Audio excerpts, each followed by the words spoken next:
রাজ্যের ৩,০০০ টাকার আর্থিক সহায়তার প্রকল্প অন্নপূর্ণা যোজনা নিয়ে আবেদনকারীদের মধ্যে এখনও কিছু ধোঁয়াশা রয়েছে। অনেকেই পোর্টাল বা মোবাইল অ্যাপে নিজেদের আবেদনের স্ট্যাটাস চেক করার সময় বিভিন্ন লেখা দেখতে পাচ্ছেন। ইতিমধ্যেই পশ্চিমবঙ্গ সরকারের পক্ষ থেকে স্পষ্ট জানানো হয়েছে যে বাতিল হওয়া আবেদনপত্রগুলি পুনঃবিবেচনা বা ভেরিফিকেশনের কাজ পুরোদমে চলছে। ফোন কল এবং বাড়ি বাড়ি গিয়ে এই তথ্য যাচাই করা হচ্ছে। মুখ্যমন্ত্রী শুভেন্দু অধিকারীও আশ্বাস দিয়েছেন যে কোনো যোগ্য সুবিধাভোগী এই প্রকল্পের সুবিধা থেকে বাদ যাবেন না। তা সত্ত্বেও পোর্টাল চেক করার সময় অনেকেরই স্ট্যাটাসে আন্ডার এনকোয়ারি, আন্ডার প্রসেস বা পেমেন্ট ফেল লেখা দেখাচ্ছে। এবার জেনে নেওয়া যাক এর কারণ কি। আন্ডার এনকোয়ারি দেখালে কি বুঝবেন? এর অর্থ হলো আপনার জমা দেওয়া নথিপত্রগুলি বর্তমানে সরকারি আধিকারিকেরা খতিয়ে দেখছেন। এটি একটি স্বাভাবিক প্রক্রিয়া, তাই ভয়ের কিছু নেই।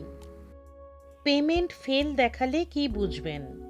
যদি আপনার স্ট্যাটাসে পেমেন্ট ফেল দেখায়, তার মানে হলো সরকার আপনার আবেদনটি মঞ্জুর করেছে এবং টাকাও পাঠিয়েছিল, কিন্তু কোনো প্রযুক্তিগত বা ব্যাংক সংক্রান্ত সমস্যার কারণে সেই টাকা আপনার অ্যাকাউন্টের সঙ্গে আধার নম্বর সঠিকভাবে যুক্ত না থাকা ব্যাংক অ্যাকাউন্টে সরাসরি টাকা পাওয়ার সুবিধা বা ডিবিটি সক্রিয় না থাকা।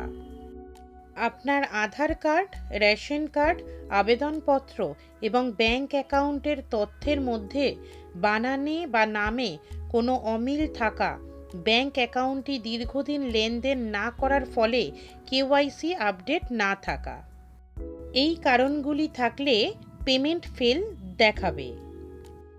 এবার জেনে নেওয়া যাক আবেদনকারীদের করণীয় কী। যাদের পেমেন্ট ফেল দেখাচ্ছে তারা অবিলম্বে নিজের ব্যাংক শাখায় যোগাযোগ করুন। ব্যাংকে গিয়ে নিশ্চিত করুন যে আপনার অ্যাকাউন্টের সাথে আধার লিঙ্ক করা আছে এবং ডিবিটি সক্রিয় করা রয়েছে কিনা। প্রয়োজনে কেওয়াইসি ফর্ম জমা দিন। ব্যাংকের কাজ শেষ হওয়ার পরেও যদি সমস্যার সমাধান না হয়, তবে আপনার আধার কার্ড, ব্যাংকের পাসবই এবং আবেদন করার রসিদটি নিয়ে নিকটবর্তী বিডিও বা এসডিও অফিসে যোগাযোগ করুন।